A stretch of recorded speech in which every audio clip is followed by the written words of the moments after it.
بسم الله والصلاة والسلام على رسول الله. السلام عليكم، إن شاء الله تكونوا كامل ملاح مع وصفات وتدابير أم عبدو. اليوم جبت لكم محاجب ولا الدبل محاجب.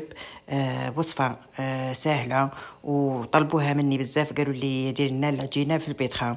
اليوم حنديرها لكم في البيتخا، وتقدروا يعني ديروها في يعني تعجنوها بيديكم.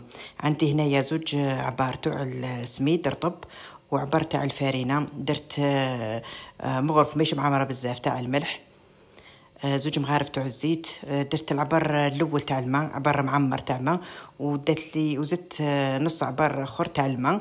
خلطوه غير بيديكم بالمغرف ولا خلطوه العجينه، ومن بعد حطوها في البيتخا تنعجن.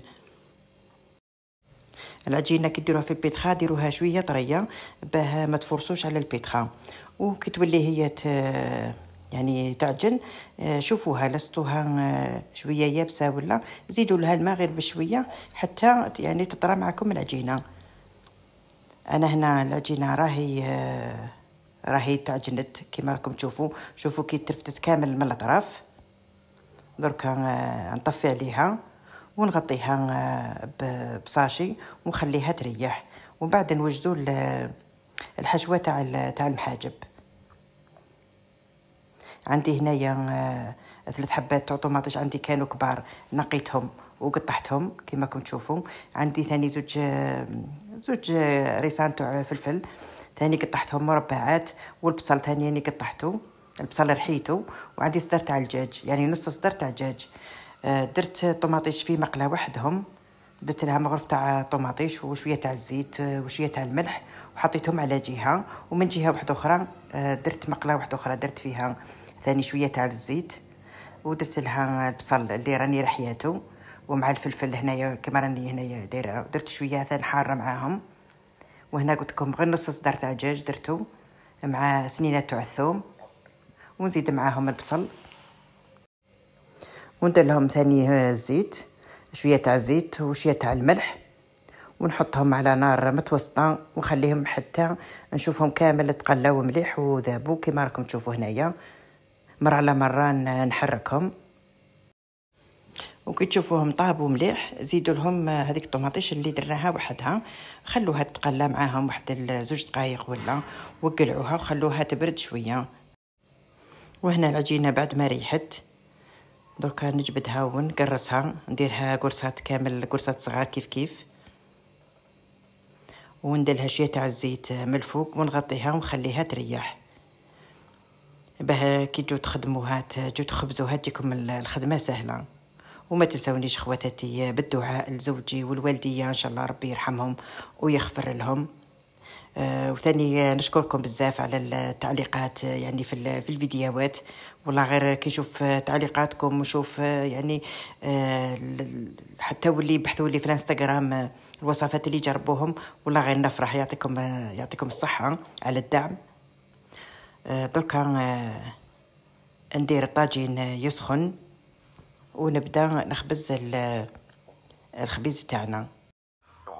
نخبز نص العجين نخبزه وحده يعني كما راكم تشوفوا هكا. نطيبوا خبزات وحدهم ما فيهمش الحشوه، نطيبهم على نار متوسطه وما طيبوهمش حمر بزاف كما راكم تشوفوا هكا.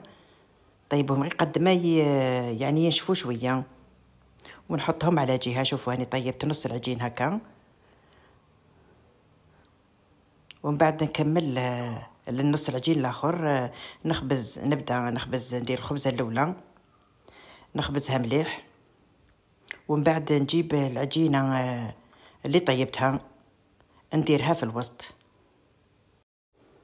ودوك ندير لها لاصوص في الوسط يعني الحشوه كيما تبغوا. تقدروا ديروا اللحم مرحي، تقدروا ديروا غير بصل وطوماطيش وحدهم.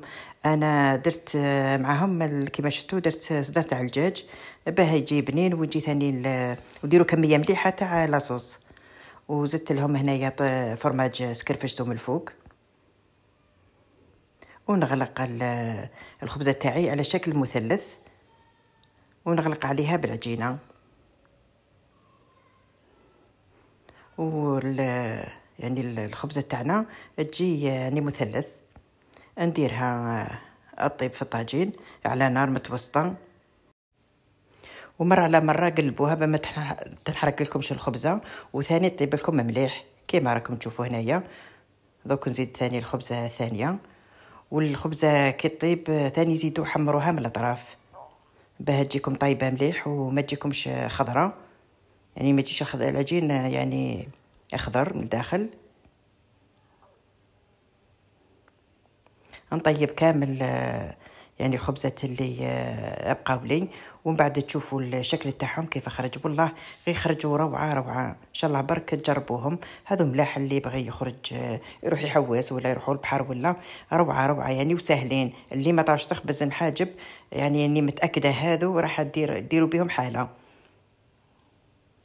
نكمل قلت لكم كامل الخبيز تاعي، كمل خبزات تاع المحاجب اللي بقاو، ومن بعد تشوفوهم نقسم معكم خبزه وتشوفوا الشكل تاعهم كيف خرج من الداخل، وما يخرجوش معجنين ويجوا ثاني يجوا خفاف ويشبعوا. انا الحق ولادي والله غير عجبوهم. دوك نقسم معكم خبزه وتشوفوا شوفوا كيف خرجوا الشكل تاعهم كيف خرج شباب. ان شاء الله برك يعجبوكم وتجربوهم، ونستنى تعليقاتكم في الفيديو هذا، ونتلاقاو ان شاء الله في وصفات واحدة اخرين. والسلام عليكم ورحمة الله تعالى وبركاته.